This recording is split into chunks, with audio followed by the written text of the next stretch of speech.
Mati?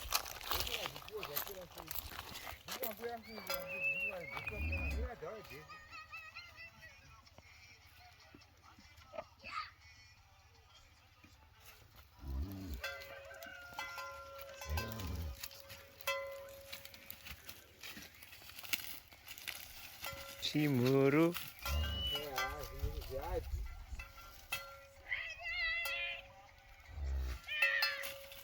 9 months.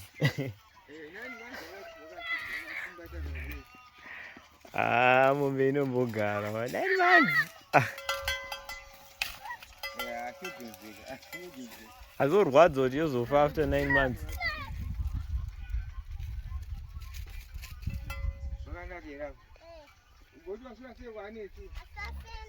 Tasikera bota kuwasikera sei? Ndikumbona chimhuru chenyu ichi chakanaka kudai.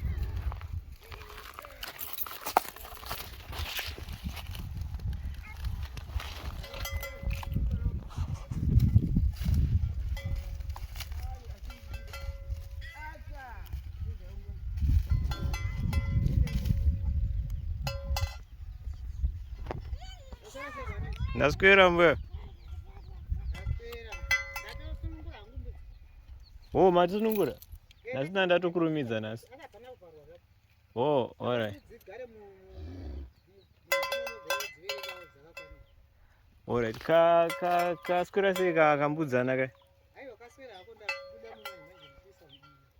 Ya, dziri. Oh.